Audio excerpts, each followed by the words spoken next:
Hello friends, कैसे हैं आप सब। आशा करती हूँ आपकी तैयारी बहुत अच्छी चल रही होगी। सोशल एंथ्रोपोलॉजी के मैरिज चैप्टर के सेक्शन में ही हम आगे बढ़ते हैं और देखते हैं आज क्या है। तो हमने मैरिज का डेफिनेशन, टाइप ऑफ मैरिज, ये सारी बातें प्रीवियस वीडियोस में बताई हैं। अब उसी में आगे बढ़ते हैं कि मैरिज के लिए हम मेड का सिलेक्शन कैसे करते हैं। तो thorough whole world wide study किया गया और पाया गया एक there are certain criteria, there are certain consideration जिससे हम मेड का सिलेक्शन किया जाता है, जिससे डिफरेंट सोसाइटीज़ में, डिफरेंट कम्युनिटीज़ में, डिफरेंट क्लास में, डिफरेंट कल्चर में there is a way, there is a rule. ठीक है, no one can there are certain strict rules and regulations. The first criteria in establishing the marriage alliance is the consideration of the group itself. सबसे पहला criteria जो हमने देखा, जो सबसे पहले और फॉरमोस्ट क्राइटेरिया है, वो हमने देखा कि जो सबसे मैरिज अलायंस के लिए वो है इटसेल्फ अपना ग्रुप ही आ जाता है उनका, किसी भी कल्चर में। ठीक है, तो जब ग्रुप की बात करते हैं तो या तो ग्रुप के अंदर होगा या तो ग्रुप के बाहर होगा। तो अगर ग्रुप के बाहर हो रहा है तो उसे हम कह देते हैं एक्सोगैमी, यानी आउट ऑफ द ग्रुप। तो एक्सोगैमी एक फर्स्ट पॉइंट बन जाता है हमारे पास।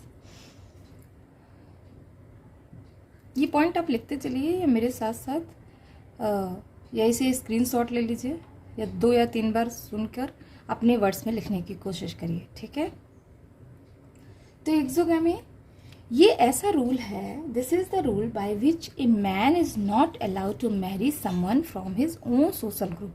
ठीक है, जिसमें मैन को अपने सोशल ग्रुप में मैरिज का परमिशन नहीं होता है। Such prohibition union is designated as incest. Incest या आप कह सकते हैं कि कोर ब्लड रिलेटिव्स में इस्टेब्लिश नहीं कर सकते।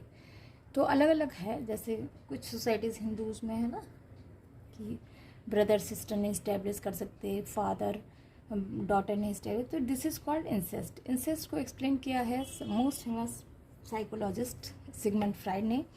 इन्होंने ओडिपस कॉम्प्लेक्स का कॉन्सेप्ट दिया था और इसके थ्रू उन्होंने एक्सप्लेन करने की कोशिश की थी। इनके हिसाब से क्या था कि आप इसे गूगल पे सर्च करके और जानना चाहते हैं तो पढ़ सकते हैं।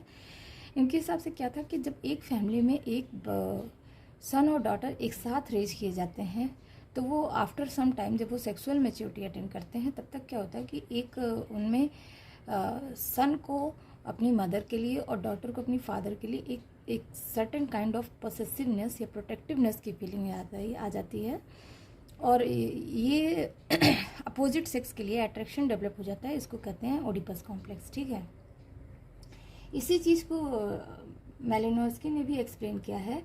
मैलिनोव्स्की के हिसाब से क्या है कि मैलिनोव्स्की ने बोला कि जो किन्समैन होते हैं ना वो फैमिली मेम्बर के जैसे ही होते हैं, एनालोगस होते हैं फैमिली मेम्बर के, इसलिए दे आर डिसेंड, इसीलिए क्योंकि वो एक कॉमन एंसेस्टर से डिसेंडेंट है। ठीक है, इसीलिए वो सोचते हैं कि सेम लाइन में जब करेंगे मैरिज अलायंस तो ये होता है एक तरह का हॉरर, तो एक हॉरिबल चीज़ है। मतलब मैलिनोव्स्की ने बताया कि it's a kind of horrible thing, तो इसलिए ये अलाउ नहीं है, this is kind of prohibition. ठीक है, समझ आ गया। तो ये सारी चीज़ें हैं। अब ये तो होती हैं, लेकिन इसके पीछे रीजंस क्या हैं रीजंस क्या हैं, क्यों एक्सोगैमी प्रिवेल है, तो इसके लिए कुछ रीजंस दिए गए। तो चलिए देखते हैं क्यों। There are some definite reasons for which the practice of exogamy prevail in the society या got approval in the society. तो क्या है, फर्स्ट है a conception of blood relations prevail among the members of a group. ठीक है, एक धारणा चली जाती है कि जो ग्रुप के मेंबर होते हैं उनमें वो ब्लड रिलेशनशिप है, यानी वो खून का रिश्ता है। Therefore marriage within the group members is considered as marriage between the brother and sister, इसलिए अलाउ नहीं है। पहला पॉइंट तो ये हो गया, पहला रीज़न ये हो गया। नेक्स्ट है attraction between a male and female get lost due to the close relationship in a small group. ठीक है, जब छोटे से ग्रुप में फैमिली में एक साथ बच्चे बड़े होते हैं तो उनमें एक अट्रैक्शन उस टाइप वाला वो लॉस हो जाता है, ये भी एक रीज़न है। थर्ड रीज़न क्या कहता है कि there is a popular belief या popular idea that a great increase of energy and vigour is possible in the progeny if marriage binds to extremely distant person who possesses no kin relation among them. एक idea है actually, ये चला आ रहा है कि जब हम उस पर्सन से मैरिज करते हैं या रिलेशनशिप इस्टेब्लिश करते हैं, मैरिज अलायंस करते हैं, जो हमारा किन रिलेटिव नहीं है, वो बहुत दूर के रिश्ते में है, जिसका कोई किन रिलेशन हमसे नहीं है, तो क्या होता है आने वाले बच्चों में, आने वाले जनरेशन में हमारा एनर्जी, हमारा शक्ति और सामर्थ्य क्या होता है, प्रिजर्व रहता है, वो सस्टेन रहता है। ठीक है, या बढ़ता है, दोनों ही चीज़ें होती हैं। तो ये एक तरह का बिलीफ है, आइडिया है, जो सोसाइटी में प्रिवेल है। ठीक है, ये हम फिजिकल एंथ्रो में देखेंगे क्यों at the genetic level, at the chromosomal level भी ये सब चीज़ें होती हैं। ठीक है, अब मैंने एक और पॉइंट यहाँ ऐड किया है जो जनरल सी बात है, जो आज के जो हमारी सोसाइटी में एग्जिस्ट करता है, जो एक्चुअली सोशल एंथ्रोपोलॉजी में लिखना भी चाहिए। जब भी डिस्क्रिप्टिव क्वेश्चन आए ये सारे पॉइंट्स जरूर इंक्लूड कीजिए। ऑब्जेक्टिव यही सारे होते हैं। ठीक है, इसमें से निकल के ऑब्जेक्टिव क्वेश्चंस बनते हैं। ठीक है, what is exogamy, what is the reasons of the exogamy, इस ट्राइब इज एंडोगैमस और एक्सोगैमस, इस क्लैन इज एक्सोगैमस और एंडोगैमस। ठीक है, तो देख लेते हैं पॉइंट क्या है।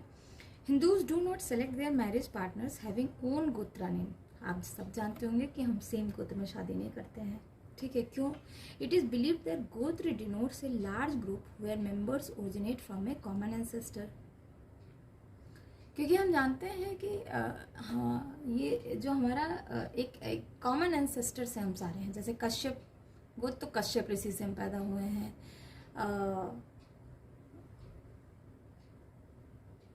गौतम गोत्र, तो गौतम ऋषि से हम पैदा हुए। इस तरह से सारी चीज़ें चलती रहती हैं। ठीक है, इसी तरह similarly marriage alliances are not permitted inside a group of tribe. ठीक है, कैसे? ट्राइब के अंदर भी डिविजन्स होते हैं, इसको कहते हैं क्लैन। क्लैन इज ए सब group of tribe.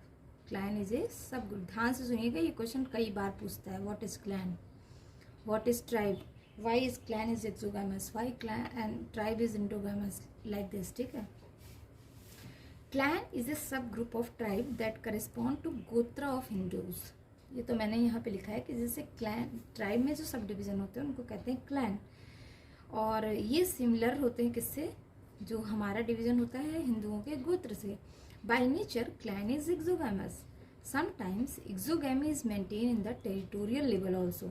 A man cannot choose marriage partner from the known girls of his village।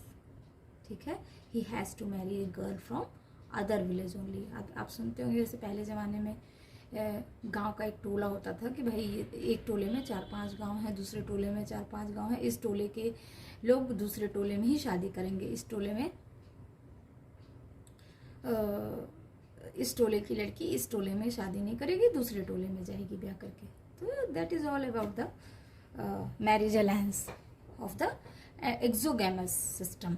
ठीक है, तो पूछ सकता है क्लैन क्या है, वाई क्लैन इज एक्सोगैमस और एंडोगैमस। ठीक है, तो that is the one form of rule, one type of rule exogamy भी।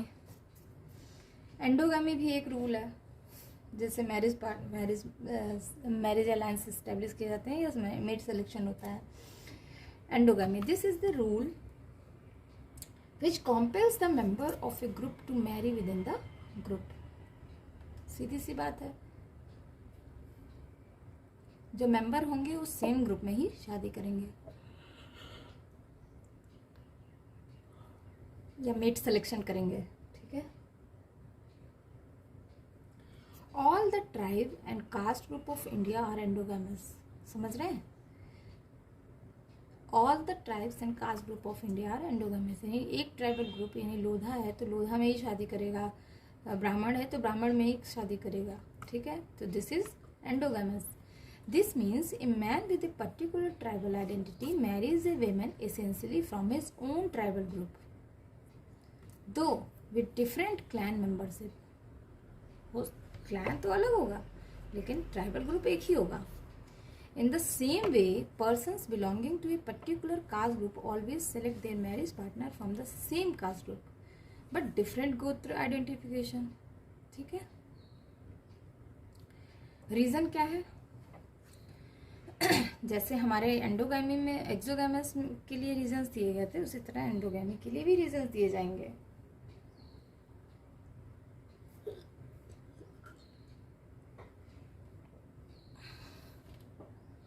ठीक है. रीजंस क्या हैं? फर्स्ट रीजन है people prefer their own group as member of a group so more और लेस सिमिलर फिजिकल कैरेक्टरिस्टिक. एक तो ये पॉइंट हो गया कि लोग कैसा प्रेफर करते हैं कि सेम फिजिकल फीचर्स हो. तो सेम ग्रुप के लोग सेम फिजिकल फीचर ही तो रहेगा. जैसे कोई फेयर कॉम्प्लेक्शन है, कोई ब्लैक, जैसे निग्रो है तो निग्रो यूरोपियन पीपल से नहीं शादी करेंगे. क्यों? क्योंकि वो सेम फिजिकल फीचर नहीं है. तो एक तो ये कॉन्सेप्शन पीपल प्रेफर करता है कि भाई हम फेयर कॉम्प्लेक्स हैं तो फेयर कॉम्प्लेक्स वालों से, हम स्ट्रेट हेयर वालों से स्ट्रेट हेयर से शादी करें. तो ये प्रेफरेंस बना हुआ है. तो एक तो ये रीज़न है कि एंडोगैमी होता है. दूसरा है a group always want to upkeep their human resource potential to original form, so the members do not want to establish marriage relation with outside. लोग ये हमेशा चाहते हैं कि हमारे पास जो ह्यूमन रिसोर्स है वो हमेशा ओरिजिनल फॉर्म में रहे. कहीं और से जब हम लाके उसको मेट को सेलेक्ट करेंगे, कहीं और से लाएंगे उस मेट को, तो ये कॉन्टेमिनेटेड हो जाएगा. तो एक ये भी चला आ रहा है कि जो मेंबर्स होते हैं वो अपने मैरिज रिलेशंस आउटसाइडर से इस्टेब्लिश नहीं करते हैं. ठीक है. थर्ड पॉइंट है conception of high and low rank play among the group. ये बहुत इंपॉर्टेंट है हमारे हमारे इंडियन कल्चर में कि एक बिलीफ है, एक कॉन्सेप्शन ये चला रहा है कि भाई ये लो रैंक की लो रैंक है इनका, ये हाई रैंक है, which restrict a high rank group to develop relationship with a low rank group. ठीक है. पुरानी फिल्में देखिए, समझ में आ जाएगा कितना कुछ हो जाता है. ठीक है. नेक्स्ट पॉइंट क्या दिया गया? Next reason dissimilarity in religion begets differences in norms and values, beliefs and practice. एक तो ये बहुत इंपॉर्टेंट है. सबके रिलीजियस बिलीफ्स भी तो अलग अलग होते हैं. इवन हिंदू कम्युनिटी में भी different lots of religious behaviour and different kinds of values. Like if someone believe in, आप देखिए किसी का रिलीजियस बिलीव, कोई चित्रगुप्त में बिलीव करता है, कोई विश्वकर्मा में बिलीव करता है, कोई जैन मुनि में बिलीव करता है. तो ये भी एक जो है एक्सोगैमी को रेस्ट्रिक्ट करती है. So people are prone to select their mate from own religious group for maintaining good adjustment. जिससे भाई हमें एडजस्टमेंट करने में आसानी हो. दोनों लोग सेम रिलीजियस बिलीव के होंगे तो हमें एक दूसरे को समझने में आसानी होगी और एक दूसरे को टॉलरेट करने में भी आसानी होगी. ठीक है. नहीं तो रिलीजियस इंटॉलरेंस डेवलप होने लगेगा. एक एडजस्टमेंट में आसानी हो जाती है. ठीक है. एक अदर रीज़न है जो बहुत इंपॉर्टेंट है, वो है जियोग्राफिकल बैरियर का. Geographical barrier between two places often discourage the group to establish marital relationship because of the difficulty in access. भाई दो गांव के बीच में नदी बहती है. अब वो अपनी बेटी उस गांव में नहीं ब्याहेंगे क्योंकि उसको नदी में कोई संपर्क नहीं है, नदी से कोई ब्रिज नहीं है, कोई बोट नहीं है. एक बोट चलती है, वो हफ्ते में एक दिन चलती है. तो भाई हम अपनी बेटी उस गांव में नहीं ब्याहेंगे. हम कोशिश करेंगे कि इसी गांव में वो बेटी रहे, जिससे हम देखते रहें उसे, मिलते रहें उसे टाइम टू टाइम. तो एक ये रीज़न है जियोग्राफिकल बैरियर का. या कोई कंट्री है और उस किसी और कंट्री से सेलेक्ट करके मीट कैसे लाएगा अगर वो कई किलोमीटर दूर है. भाई उसे बहुत सारा ट्रेवल करके आना जाना पड़ता है, जो फाइनेंशियल भी नहीं पॉसिबल है और ऐसे भी नहीं पॉसिबल है, मैनेज करना भी मुश्किल है. तो एक तो ये बहुत बड़ा रीज़न है एंडोगैमी के लिए. ठीक है. इसीलिए मैरिज पार्टनर जो सेलेक्ट किया जाता है सेम ग्रुप में सेलेक्ट किए जाते हैं. तो देयर मेनली हमने देखा there are two reason of mate selection, exogamy and endogamy, but there are more also. ठीक है. पे लिखा हुआ there are other rules marriage on the basis of prohibition and preferences. अब ये भी जान लेते हैं, प्रोहिबिशन एंड प्रेफरेंसेस समझ लेते हैं। तो प्रोहिबिशन क्या है, चलिए यहाँ से देखते हैं प्रोहिबिशन क्या है। प्रोहिबिशन वो होता है एन इंसेस्ट टैबू, टैबू यानी कोई चीज़ मना है, टैबू यानी मना है। जैसे कि कोई किसी सोसाइटी में औरतों का खट्टा खाना मना है, ठीक है, या प्रेग्नेंट औरत है तो उसे ये पक्षी देखना मना है, तो दैट इज़ कॉल्ड, फलाना पंछी देखना मना है, फलानी जगह जाना मना है, फलाना फल खाना मना है। तो ऑल दिस, या किसी के यहाँ डेथ हो जाती है तो उससे जो रेस्ट्रिक्शन दिए जाते हैं, दैट इज़ ऑल टैबूज। तो एन इंसेस्ट टैबू, इंसेस्ट यानी अभी मैंने बताया था this is also a taboo. तो an incest taboo is universal feature in the world which means a prohibition on the sexual intercourse as found in all societies between the closely related kins like parents and children और between siblings. मैंने बताया ना अभी कि इनमें sexual relationship establishment prohibited होता है, मैंने टैबू है यानी टोटली मना है। ये एक यूनिवर्सल फीचर है पूरी दुनिया में। Sometimes it extends to the cousin, कई बार ये कजिन्स तक होते हैं एक्सटेंड, कि भाई सिर्फ ब्रदर सिस्टर में नहीं, कजिन्स में भी मैरिज अलायंस प्रोहिबिशन है या इंसेस्ट टैबू है, ठीक है।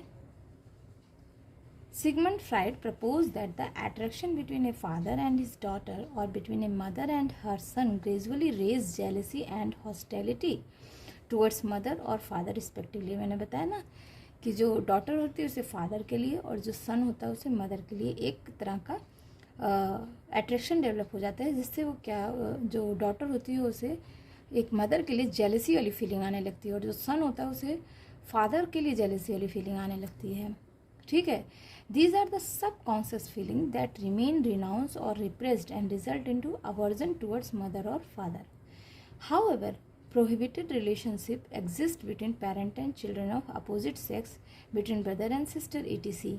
Incest is a very ancient belief and widely accepted among the primitive people of the world. Incest ban encouraged marriage outside one's own social group and thus helped the member of different group to form a large cooperative group. Actually इसका purpose यही था कि हम बड़ा बड़ा और बड़ा group बनता चला जाए, ठीक है।